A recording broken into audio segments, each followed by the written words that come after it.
അപ്പൊ എല്ലാവർക്കും പുതിയ വീഡിയോയിലേക്ക് സ്വാഗതം. മോഹൻലാൽ ആദ്യമായി സംവിധായകനാകുന്ന മോഹൻലാൽ, മായാറാവ് വെസ്റ്റ് എന്നിവർ പ്രധാന കഥാപാത്രങ്ങളായി വരുന്ന ഏറ്റവും പുതിയ ഫാന്റസി ഡ്രാമ മൂവിയാണ് ബാറോസ്. 16th സെഞ്ചുറിയിലെ പോർച്ചുഗലിലെ രാജാവായ ക്രിസ്റ്റാവോ ഡഗാമയുടെ വിശ്വസ്തനായ ബാറോസ് എങ്ങനെ 400 വർഷത്തോളം തന്റെ യജമാനു വേണ്ടി നിധികാക്കുന്ന ഭൂതമായി നിലകൊണ്ടു എന്നതാണ് സിനിമയുടെ ബേസിക് സ്റ്റോറി ലൈൻ ആയിട്ട് വരുന്നത്. അതോടൊപ്പം ക്രിസ്റ്റാവോ ഡഗാമയുടെ മകളായ ഇസബെല്ലയുമായി ബാറോസിനുള്ള ആത്മബന്ധവും ഫാദർലി റിലേഷൻഷിപ്പും എല്ലാം നല്ല രീതിയിൽ തന്നെ എക്സ്പ്ലോർ ചെയ്യാനാണ് ഈ സിനിമയിലൂടെ സംവിധായകനായ മോഹൻലാൽ ശ്രമിച്ചിട്ടുണ്ടായിരുന്നത്. അതിൽ എത്ര ശതമാനം വിജയിച്ചു, സിനിമ എന്നിലെ പ്രേക്ഷകന് എത്രത്തോളം ഇഷ്ടപ്പെട്ടു എന്ന് നോക്കാം നമുക്ക് ഈ വീഡിയോയിലൂടെ. സിനിമ തുടങ്ങി ആദ്യ കുറച്ച് മിനിറ്റിൽ തന്നെ എല്ലാ ക്യാരക്ടേഴ്സിനെയും ഇൻട്രൊഡ്യൂസ് ചെയ്തപ്പോൾ തന്നെ സിനിമയുടെ ജോണർ എത്രത്തോളം സിമ്പിളായിട്ടാണ് അവർ എക്സ്പ്ലോർ ചെയ്യാൻ ശ്രമിക്കുമെന്ന് എനിക്ക് മനസ്സിലായിട്ടുണ്ടായിരുന്നു. എന്നാൽ ക്യാരക്ടേഴ്സിനെ എല്ലാം ഒരു ആർട്ടിഫിഷ്യാലിറ്റി പെർഫോമൻസ് കൊണ്ടോ പിന്നെ ആകമൊത്തത്തിൽ ഒരു ക്വാളിറ്റി ഇല്ലായ്മ കണ്ടതുകൊണ്ടോ ആയിരിക്കാം എനിക്ക് അവയിലൊന്നും ഒരു ഇൻട്രസ്റ്റിംഗ് ആയ ഫാക്ടർ കാണാൻ സാധിച്ചിട്ടുണ്ടായിരുന്നില്ല. അത് ഫസ്റ്റ് ഹാഫ് വരെ നീണ്ടു നിൽക്കുന്നതും എനിക്ക് കാണാൻ സാധിച്ചിട്ടുണ്ടായിരുന്നു. എന്നിരുന്നാൽ കൂടെയും സിനിമയിൽ ഇനിയും കുറച്ച് കാര്യങ്ങൾ പറയാനുണ്ട് എന്ന് തോന്നിപ്പിക്കുന്ന രീതിയിലായിരുന്നു ഫസ്റ്റ് ഹാഫ് അവസാനിപ്പിച്ചിട്ടുണ്ടായിരുന്നത്. അതുകൊണ്ട് തന്നെ സെക്കൻഡ് ഹാഫിലേക്ക് എനിക്ക് എന്തെന്നില്ലാത്തൊരു പ്രതീക്ഷയും സിനിമ സമ്മാനിച്ചിട്ടുണ്ടായിരുന്നു. അതോടൊപ്പം തന്നെ ആദ്യ പകുതിയിൽ ആകെ മൊത്തത്തിലൊരു ആർട്ടിഫിഷ്യാലിറ്റി, അതിപ്പോൾ VFXലായാലും ക്യാരക്ടേഴ്സിനെ ഷോക്കേസ് ചെയ്യുന്ന രീതിയിലായാലും അവയെ സിറ്റുവേഷനിലേക്ക് സ്റ്റേജ് ചെയ്യുന്ന രീതിയിലായാലും എനിക്ക് അനുഭവപ്പെട്ടിട്ടുണ്ടായിരുന്നു.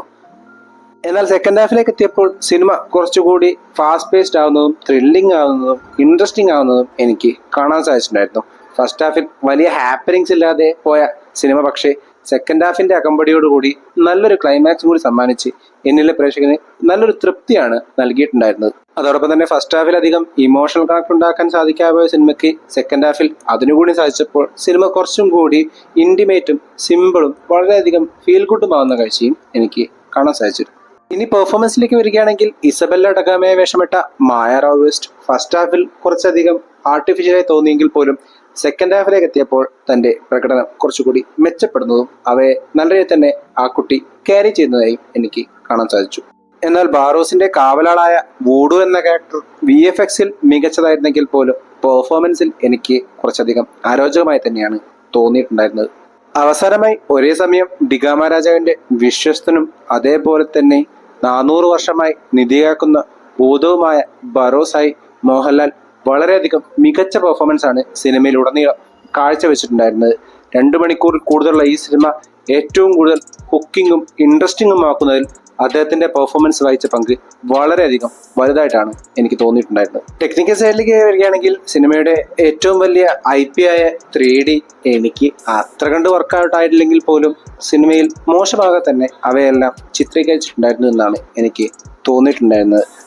ഇനി VFXലേക്ക് വരികയാണെങ്കിൽ നേരത്തെ പറഞ്ഞതുപോലെ വൂഡുവിന്റെ VFX എല്ലാം വളരെ മികച്ചതായി തോന്നിയെങ്കിൽ പോലും അവിടെ ഇവിടെയായി കുറച്ച് പോരായ്മയും എനിക്ക് കാണാൻ സാധിച്ചിട്ടുണ്ടായിരുന്നു.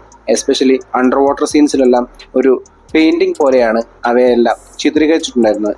അതോടൊപ്പം തന്നെ വെള്ളം കാണിക്കുന്ന സീൻസിലെല്ലാം ഒരു കൃത്രിമത്വം എനിക്ക് കാണാൻ സാധിച്ചിട്ടുണ്ടായിരുന്നു. ഇങ്ങനെയൊക്കെയാണെങ്കിൽ പോലും സന്തോഷ് ശിവന്റെ വളരെയധികം ഗ്രാൻഡിയർ ആയിട്ടുള്ള ഒരു സിനിമാറ്റോഗ്രാഫിയും B. അജിത് കുമാറിന്റെ വളരെ ക്രിസ്പായിട്ടുള്ള എഡിറ്റിങ്ങും എസ്പെഷ്യലി ലിഡിയൻ നാദസ്വരത്തിന്റെ സോങ്സും മാർക്ക് കിലിയന്റെ PGM ഡിപ്പാർട്ട്മെന്റും സിനിമയ്ക്ക് നൽകിയ ഒരു ബൂസ്റ്റിംഗ് വളരെയധികം വലുതായിട്ടാണ് എനിക്ക് തോന്നിയിട്ടുണ്ടായിരുന്നത്. ഇൻ കൺക്ലൂഷൻ, മോഹൻലാൽ എന്ന സംവിധായകനും നടനും തന്റെ കംഫർട്ട് സോണുകളെല്ലാം ഭേദിച്ചുകൊണ്ട് വളരെയധികം ഡെയറിംഗ് ആയിട്ടുള്ള അറ്റംപ്റ്റ് ആണ് ബാറോസ് എന്ന സിനിമയിലൂടെ നടത്തിയിട്ടുള്ളത്.